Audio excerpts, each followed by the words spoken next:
I want to take a moment before I introduce the theme to actually say that this is Ingrid's last annual SSHRC event. She has been a leader in this area and an associate vice president for a number of years, and we all want to thank you for your hard work bringing us together. And if you don't know, her term is coming to an end this December, and she is going to enjoy a well-deserved research leave. So thank you so much, Ingrid.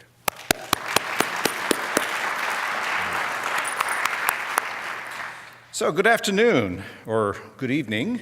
It's my pleasure to introduce the theme for this year's event, which is Emerging Technologies, Competing Needs and Challenges.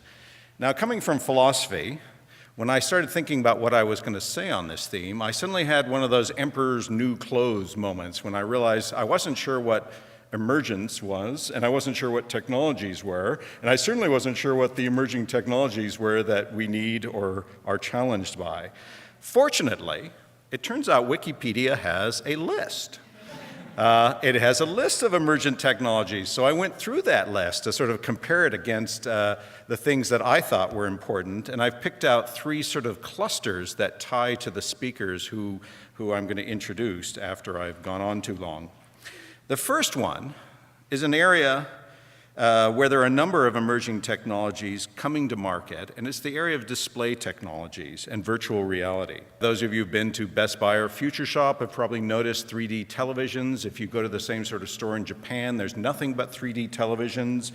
Those of you who follow the internet may have heard about Oculus Rift, so we're seeing these virtual reality headsets, and I was actually just at a conference where I saw a number of Canadian researchers who are building in the arts and humanities and social sciences who are building content for them. The development kits are out and people are doing stuff with them. I should say, by the way, that I had the same problem with the Oculus Rift that I had back in the 90s when I thought VR was going to take off, and that was that I got very sick. I think I was in some sort of cave at one point and suddenly realized I was going to throw up if I didn't take the thing off. So to some extent, the Oculus Rift may be a re-emerging technology, or maybe one that doesn't quite live up to the expectations of the gaming community. Nevertheless, what's important is the way that we are imagining the virtual.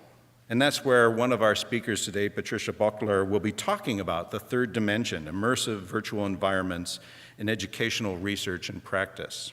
The second cluster of technologies that interest us, and should interest us, especially here in Alberta, is the emerging technologies around energy and resource extraction.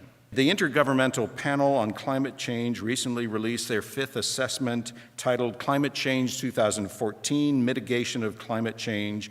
One of their conclusions, for which there was high evidence and high agreement, was that deep cuts in emissions will require a diverse portfolio of policies, institutions, and technologies, as well as changes in human behavior and consumption patterns.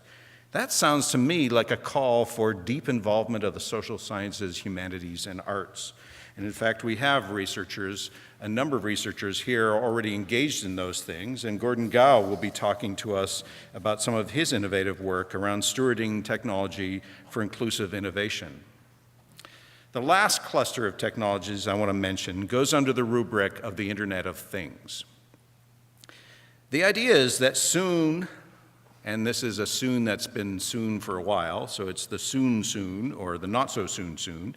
The idea is that soon we will be able to afford to embed network computing in our appliances and in many of the things that we put inside our appliance. So imagine your fridge, and suppose that your fridge was networked and the milk box was networked, and so that when you stuck milk in the fridge knew that you had stuck milk in there, and it could tell you when the milk was past its due date or when you needed to shop for more milk, and so on and so on and so on. The conveniences that they're telling us about are endless. You can imagine using your smartphone to find out whether or not you need milk. I certainly could use a device that would tell me whether or not I had really locked the door when I left the house and turned off the stove, because I usually go about 2 blocks down, turn around, come back, and double check it. And then I worry about whether or not checking it would unlock it or something like that. But there's another side to the network of things, or the Internet of Things. And that's the that's the often overlooked ways in which the data which they're gathering could be used and abused. And so one of the people we have talking today, and I don't think he's talking about the Internet of Things, but he's talking about surveillance, is Kevin Haggerty, who will be talking about technologies of nature, surveillance at the limits of the human. So lastly, I want to say a few words about how the social sciences and humanities are turning to think through emerging technologies. The Canadian science fiction writer William Gibson, who coined the term cyberspace and helped us imagine that emerging technology in the 1980s through novels like Neuromancer, has famously said that the future is already here. It's just not evenly distributed. Too often, people outside the social sciences, arts, and humanities think we are the last to whom it should be or is distributed in the academy. I don't know how many times I've wandered into some high-performance computing center and they assume that until yesterday, all I'd ever done was word processing on a laptop.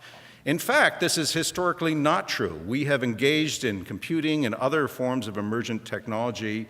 We have imagined how these technologies can be used. We have critiqued them. We are part of the study and development of emerging technologies. And I should add that, in fact, a number of us even teach this. We have, Gordon has the Master's in Communications Technology. I work in the HUCO program. A number of you teach courses within your different programs. We're no longer on the outside.